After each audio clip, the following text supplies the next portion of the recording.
war ein Flug. Ich habe einen neuen Freund, Teppich. Den werde ich heute Jasmin vorstellen. Und außerdem koche ich ihr und natürlich auch für euch einen leckeren indischen Nachtisch. Viel Spaß!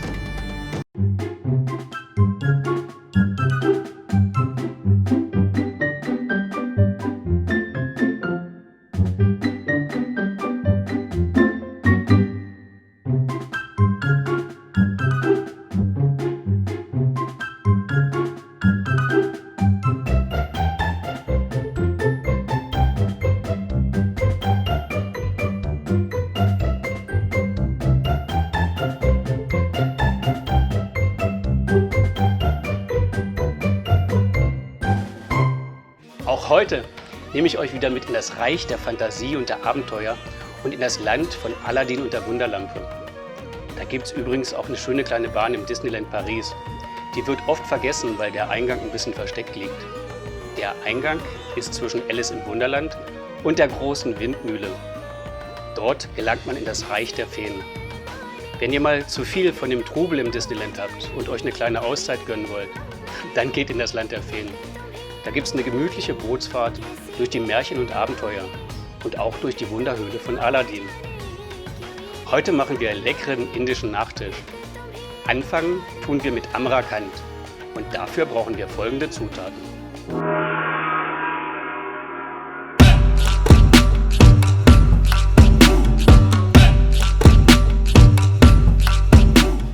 Für das Amrakand muss der Joghurt ein wenig abtropfen. Ich habe ein Passiertuch genommen, gebe den Joghurt dann in das Tuch hinein. Wenn ihr kein Passiertuch haben solltet, könnt ihr auch einen Kaffeefilter nehmen. Ich drücke den Joghurt dann etwas aus und lasse ihn noch ungefähr 2 Stunden stehen, damit er noch etwas abtropfen kann. Dann gebe ich die Safranfäden in etwas warme Milch. Dann bräuchten wir jetzt noch Mangopüree. Dafür müsste ich eigentlich die Mango schälen, würfeln und pürieren. Habe ich aber gar keine Lust dazu, deswegen werde ich mal wieder Disney-Magie benutzen. Bibidi, Babidi, Buh! Wie einfach ist das Leben doch mit Disney-Magie.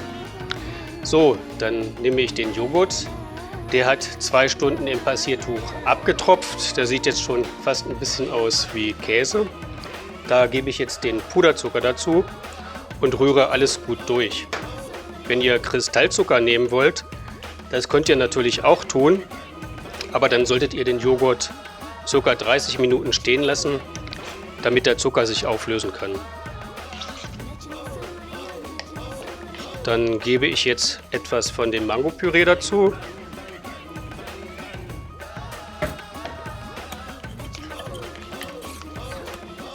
Die Safranmilch.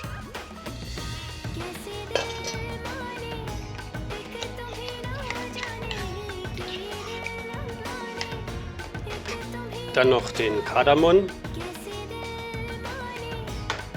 und die Pistazien und rühre nochmal alles gut durch. Von dem Mangopüree und den Pistazien hebe ich mir etwas auf für die Dekoration nachher. Und das war's auch schon. Fertig ist unser Mickey. Amrakand. Dankeschön.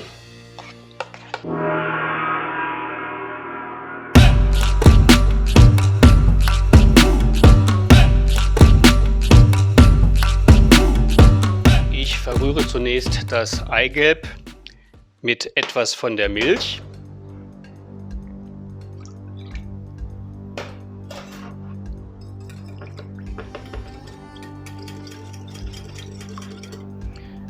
Gebe dann die Milch mit der Sahne in einen Topf.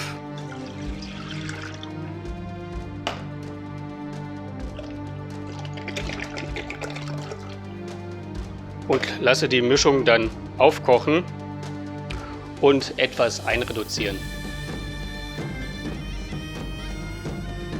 Wenn die Milch kocht, nehme ich sie kurz vom Herd und gebe dann 6 Safranfäden dazu. Wie ihr wisst, ist Safran in der Gewinnung ja ziemlich teuer. Ich bin übrigens mal in Spanien bei einer Familie eingeladen worden zu einer echt spanischen Paella. Und da musste ich dann sehen, dass einige in Spanien die Paella gar nicht mit echtem Safran kochen, was ich vorher immer gedacht habe, sondern mit einem Farbstoff, der heißt da Colorante, weil es vielen Leuten einfach zu teuer ist, echten Safran zu nehmen. Aber für euch ist mir natürlich nichts zu teuer. Wir nehmen heute echten Safran. Ich rühre die Mischung kurz um und dann darf sie noch etwas einreduzieren. Wenn sich die Mischung auf ungefähr 80% reduziert hat, dann gebe ich noch den Zucker dazu und die Eigelbmischung. Dabei die Mischung nach und nach dazugeben, dass das Eigelb nicht stockt.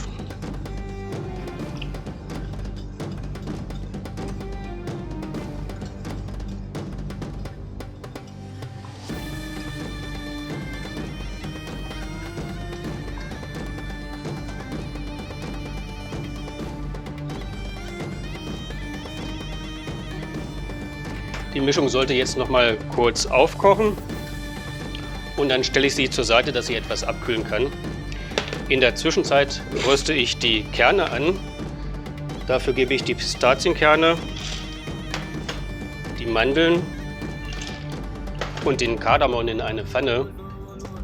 Dabei unbedingt darauf achten, dass ihr die Menge für Pistazien und Kardamom nicht verwechselt. Die beiden sehen sich ein bisschen ähnlich.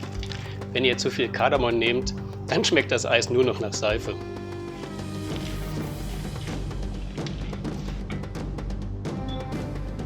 Das duftet schon wirklich himmlisch. Die Nussmischung gebe ich jetzt in einen Mörser und dann zerstoße ich sie, dass eine feine Mischung entsteht. Denn auf die Kardamonkapseln möchte man nicht wirklich drauf beißen, das ist ein sehr unangenehmer Geschmack.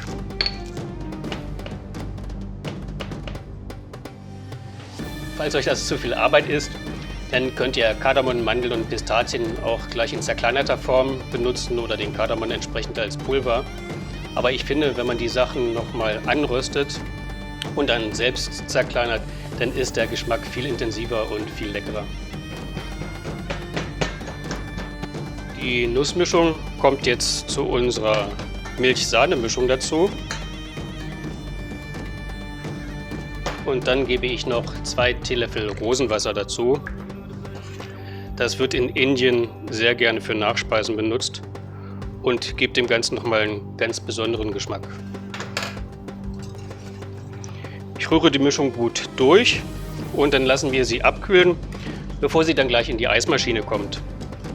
Falls ihr keine Eismaschine haben solltet, dann schaut euch einfach unsere Jubiläumsfolge an, Poulet au Chocolat und Mango Minzeis.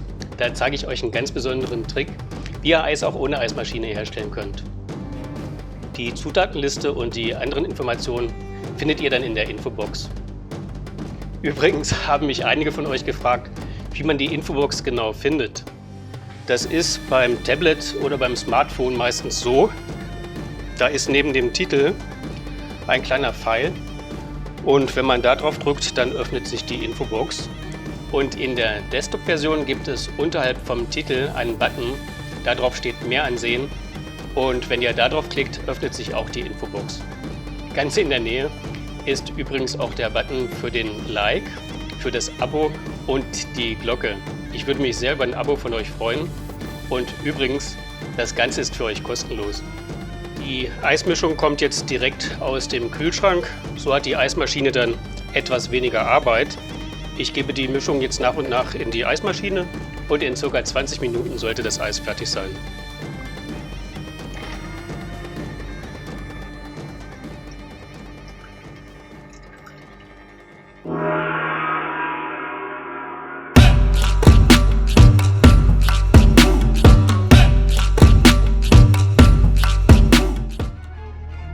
Den Reis habe ich 1 Stunde in Wasser einweichen lassen, habe ihn dann abgegossen und in ein hohes Gefäß gegeben. Jetzt gebe ich die Kokosflocken dazu und püriere das Ganze, bis eine dickflüssige Masse entsteht. Der Reis hat schon eine Weile gestanden und ist trocken geworden, deswegen gebe ich noch etwas Wasser dazu, damit er sich leichter pürieren lässt. Die Masse gebe ich jetzt in einen Topf und erhitze sie.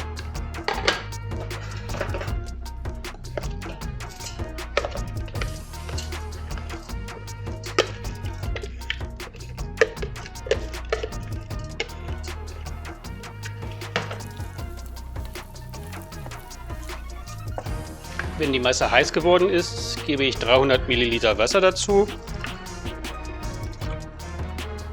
Rühre alles gut durch und lasse die Masse aufkochen. Wenn der Milchreis kocht, gebe ich noch den Zucker dazu. Und das Ganze darf jetzt ungefähr 20 Minuten leicht köcheln. Dabei müsst ihr regelmäßig umrühren, dass auch nichts anbrennt.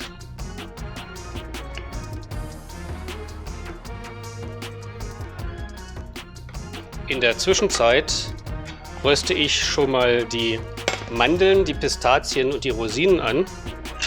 Die kommen nachher als Topping oben auf unseren Reispudding.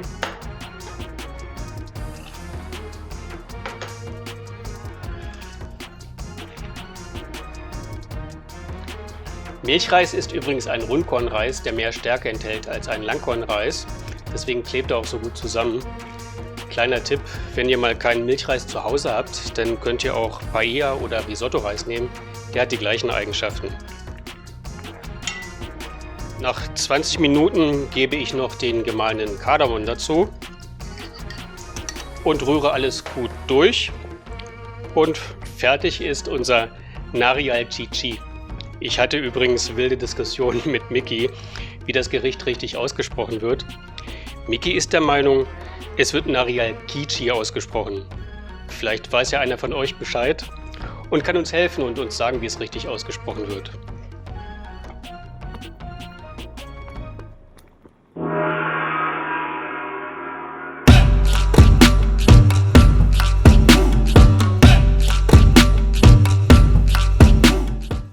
Für die Honigkugeln habe ich die Milch in der Mikrowelle etwas erwärmt. Gebe jetzt den Zucker dazu und die Hefe. Wusstet ihr übrigens, dass in Österreich Hefe auch Germ genannt wird? Das habe ich vorher noch nicht gewusst, obwohl das ja eigentlich naheliegend ist, denn Germknödel sind ja Hefeknödel. Die Mischung rühre ich jetzt gut durch und stelle sie dann zur Seite, so dass der Germ seine Arbeit machen kann. Wie ihr schon aus meinen letzten Rezepten wisst, immer wenn ich einen Teig mache, siebe ich das Mehl vorher durch, dann wird der Teig etwas luftiger.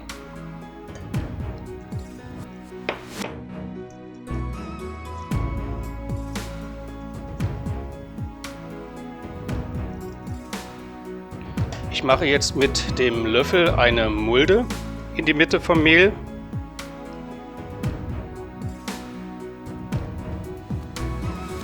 Und gebe dann die Hefemischung dazu.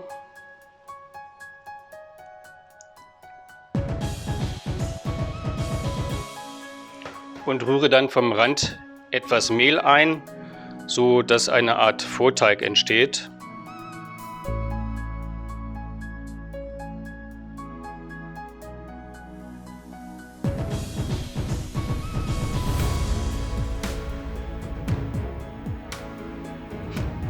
Ich decke die Mischung mit einem feuchten Tuch ab und dann darf der Teig für ungefähr 20 Minuten ruhen.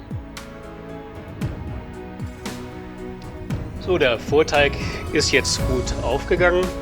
Dann gebe ich noch das Eigelb dazu und die Butter und knete nochmal alles gut durch.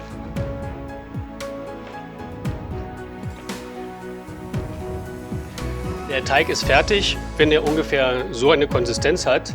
Ich gebe ihn nochmal zurück in die Schüssel und dann darf er weitere 60 Minuten ruhen.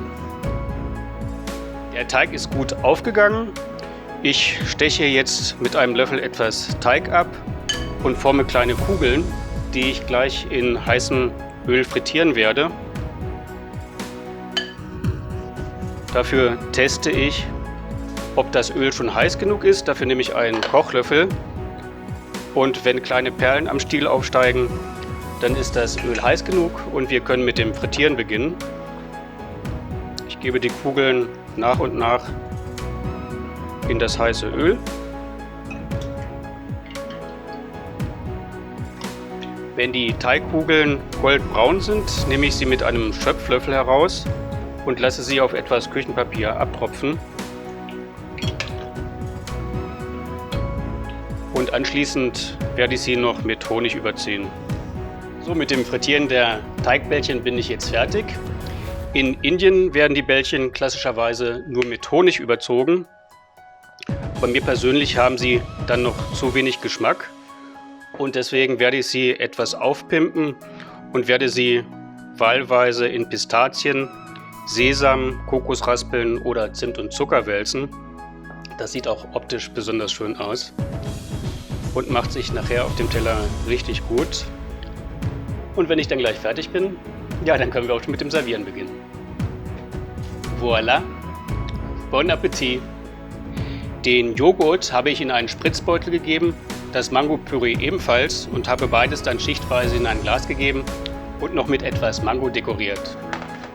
Den Milchreis habe ich mit den gerösteten Kernen dekoriert. Die Honigbällchen habe ich auf einen Spieß gegeben und für das Eis habe ich mir noch etwas Besonderes ausgedacht. Ich habe Mickey-Mäuse aus Karamell gemacht. Dafür habe ich Karamell in einer Pfanne gemacht und habe dann Kerne angeröstet und habe die Kerne zusammen mit dem Karamell in meine Mickey-Ausstecher gegeben. Ist doch ein tolles Ergebnis, nicht wahr? Das war's auch schon wieder für heute. Und nicht vergessen, wenn es euch gefallen hat, gebt mir ein Like, abonniert den Kanal und drückt die Glocke. Jetzt muss ich aber los. Jasmin wartet bestimmt schon. Ich hole eben noch Teppich und dann fliege ich los. So, jetzt kann's losgehen. Bis bald, euer Christian.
Thank you.